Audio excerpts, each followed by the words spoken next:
Hola Alejandro, ¿cómo estás? Te damos la bienvenida, muchas gracias por tu tiempo. Y bueno, para arrancar queríamos preguntarte, ¿por qué crees vos que Milei arrancó con todo sobre los medios públicos?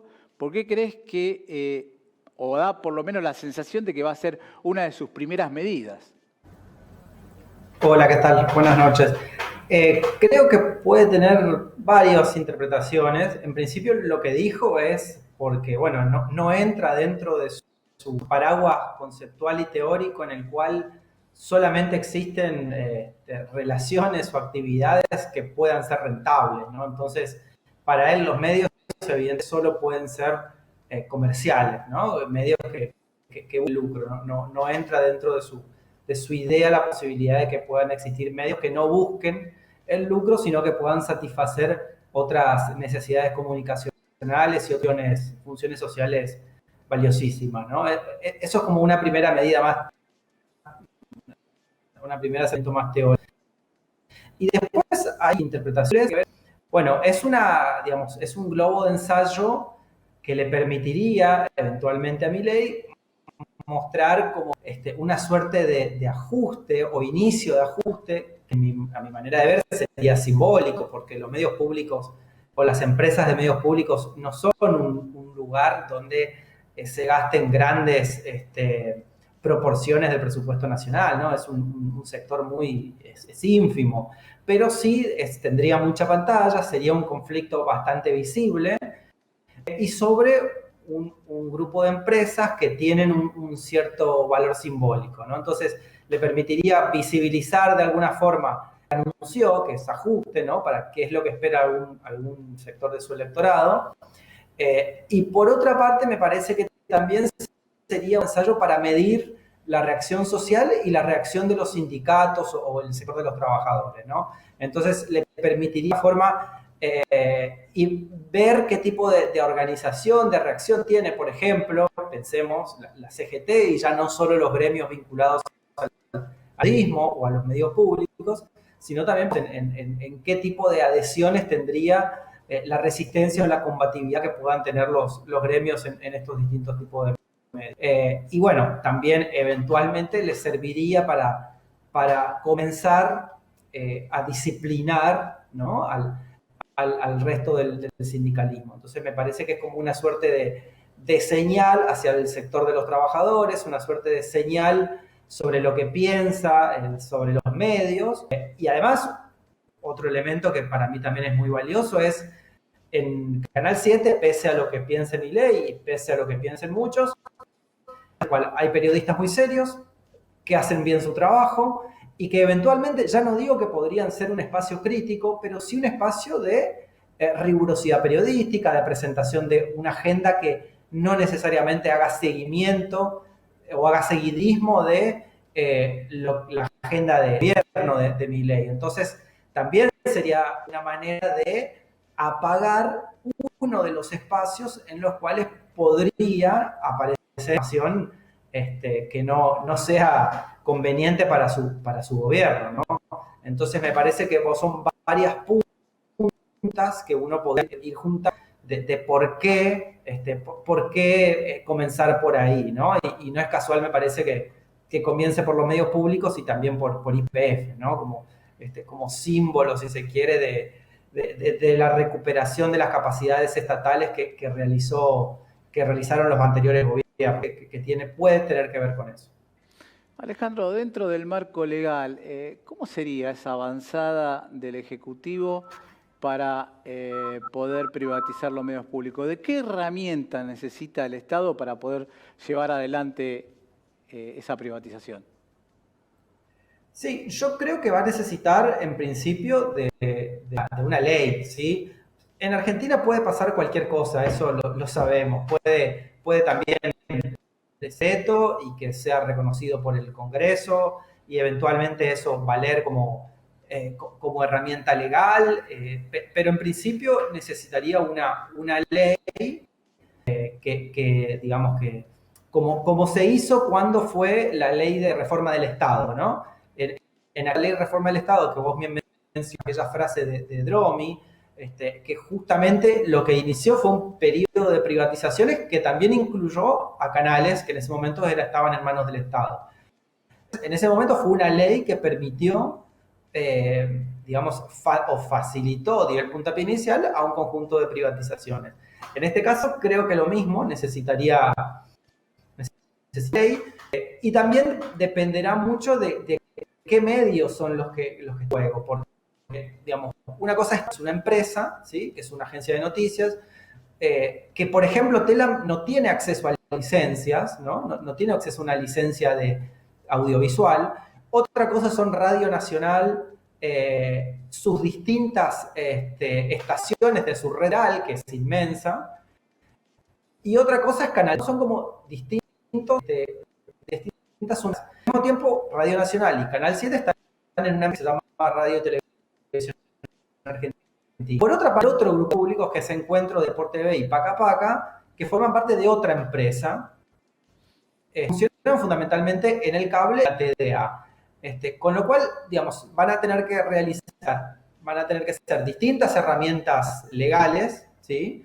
Y que en el caso de, sobre todo de Canal 7 y Radio Nacional, van a necesitar una ley. Dicho esto, podríamos encontrarnos con noticias sorprendentes también, y también podríamos encontrarnos con lo que está conversando, o lo que al menos está trascendiendo en los días, es que puede ser una ley ómnibus, ¿no? Una suerte de ley que incluya un montonazo de artículos de 1500 cuestiones distintas, dentro de las cuales se incluya la privatización de los medios públicos. Eso podría realizarse, se ha hecho en el pasado. Recordemos más cerca en el tiempo, por ejemplo, la ley ómnibus que presentó el gobierno de Mauricio Macri, donde entraban la repatriación de capitales que estaban en el exterior, también una modificación de distintos aspectos impositivos, también allí entró las jubilaciones, ¿no? de cómo responder a las jubilaciones. Bueno, fueron un conjunto de leyes juntas, discutidas todas al mismo tiempo, que eso de alguna forma puede llegar a ser que la oposición o los distintos sectores sociales tengan que focalizar y elegir bien por dónde resistir, ¿no? Entonces, creo que puede ser esa una de las formas elegidas por Milei, si es su intención efectivamente privatizar los medios públicos. Alejandro, ahí nombraste la TV pública, nombraste Radio Nacional, Telam, Paca Paca, Deporte TV. Bueno, la pregunta sería, ¿cuál es la importancia de que este grupo de medios pertenezca al Estado y qué implicaría esta situación, a diferencia de estar en el sector privado? Sí, esa es una pregunta que hay que responder permanentemente, y básicamente tiene que ver con la idea de que la comunicación o las propuestas de comunicación que solo se guían por el afán de lucro, ¿no? Por conseguir rentabilidad, no alcanzan para satisfacer todas las necesidades comunicacionales e informativas de la población. Y esto se vio permanentemente a lo largo de la historia reciente de Argentina, con muchos ejemplos, y canales como Paca Paca, como Deporte TV, como Encuentro, han demostrado también que existían un conjunto de expresiones audiovisuales, un conjunto de temas, un conjunto de voces que no aparecían, que al ser nadie demandaba, pero cuando aparecieron fueron una revelación absoluta y un montón de voces que hasta ese momento no.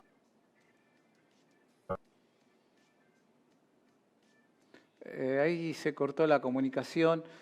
Bueno, vamos a ver si podemos restablecer la comunicación con Alejandro Linares, que está hablando sobre el tema de la privatización de los medios, a la cual apunta Javier Milei. No sé si en dirección lo vamos a llamar por teléfono, porque bueno, evidentemente el servicio de internet, que es privado, no funciona bien y estamos teniendo este tipo de complicación.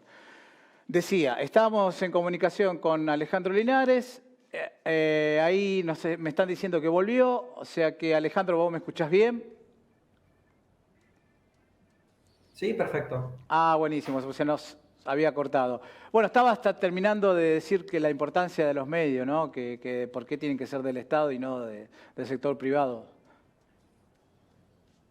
Sí, sí, porque básicamente no solo que dan un montón de contenidos y expresiones audiovisuales que no están y que no existen en los medios, en los medios comerciales, y después que hacen llegar de manera distinta o de manera gratuita un montón de contenidos que de otra manera el sector privado, no por algo en particular, sino porque busca la rentabilidad, haría llegar de modo arancelado, ¿no? Y está el ejemplo del fútbol, por ejemplo, pero no hace falta irse mucho tiempo atrás para recordar que las eliminatorias del fútbol, ¿no? De la selección argentina, se transmitían digamos, por empresas de cable cuando no eran codificadas.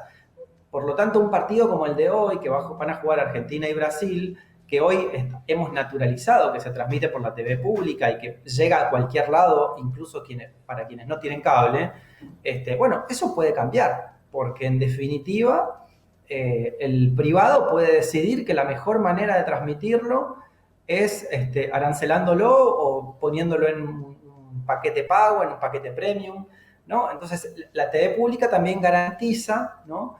Es una lógica de acceso a contenidos que hace que un montón de sectores de la población puedan vincularse con contenidos valiosos que de otro modo no lo podrían porque no tendrían los recursos suficientes para hacerlo, ¿no? Entonces me parece que no solo por los contenidos que ofrece la televisión pública, sino también por el modo en el cual puede hacer llegar esos contenidos, que es un modo gratuito y con denodados esfuerzos que se han hecho en los últimos años para llegar lo más lejos posibles, incluso a lugares digamos, de muy difícil acceso de las señales.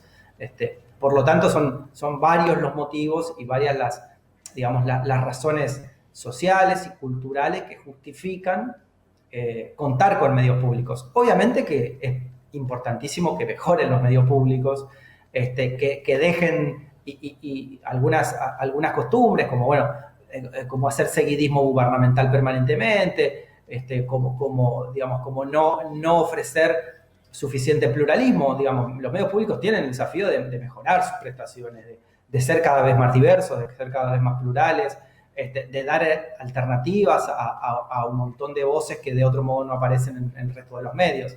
Eso no quita que, digamos, esas deudas o esos desafíos no quitan que actualmente den muchísimas respuestas audiovisuales y expresivas a sectores de la población que no se sienten representados en la televisión privada. Alejandro, para terminar, ya que estamos hablando en este contexto, ¿no?, de ajuste y de achicamiento del Estado, ¿por qué mi ley no menciona nada de la pauta publicitaria que le otorga a los medios comerciales, que no es poca plata, quizás no sea muy representativa a nivel del PBI, pero es un montón de plata que le entrega a los medios? ¿Y cuántos medios comerciales, privados, podrían llegar a subsistir sin esas pautas? ¿Por qué no menciona, por qué no habla nada de esto? Sí, es interesantísima esa pregunta porque va con una parte o con una premisa detrás de la privatización o la idea de privatización. Porque, digamos, se supone, según lo que uno escucha de Milei, que los medios públicos no generan rentabilidad suficiente, ¿no? Como si el resto de los medios, ¿sí?, privados y comerciales, sí generasen, digamos, suficiente rentabilidad para subsistir y para continuar con sus prestaciones. Y ahí hay una pregunta interesante para hacer. ¿Cuántos medios efectivamente sobreviven a partir de sus actividades comerciales? ¿Sí? De la actividad comercial de brindar servicios audiovisuales. Y la pregunta no tiene una respuesta clara, ¿no? Hay un montón de empresas que tienen medios, pero que no necesariamente financian a esos medios con lo que ganan a partir de su prestación en los medios audiovisuales, sino que los tienen para otros fines, incluso para conseguir negocios digamos, para otros servicios que brindan o para otras partes de su empresa, ¿no? Entonces ahí hay una primera trampa, ¿no? En esta idea de solo sobrevivirán los que generen rentabilidad. Bueno, yo no sé si los comerciales todos podrían hacer eso. Es una pregunta para hacerse. Y después, que vinculado a eso, lo que decís vos, bueno, si efectivamente todos los privados se tendrían que, digamos, subsistir con sus ingresos, no haría falta la publicidad oficial. Y todavía no se ha manifestado sobre eso, no ha anunciado ningún tipo de ley al respecto. Y uno podría pensar que va a necesitar de muchos medios de comunicación para, para seguir comunicando sus políticas de gobierno y para seguir defendiéndolas, ¿no? Entonces, es una buena pregunta insistir, digamos, hay que insistir con esta pregunta, ¿no? Bueno, ¿qué va a pasar con la pauta publicitaria oficial del Estado Nacional, que es voluminosa, que tiene un rol bastante relevante para esas empresas,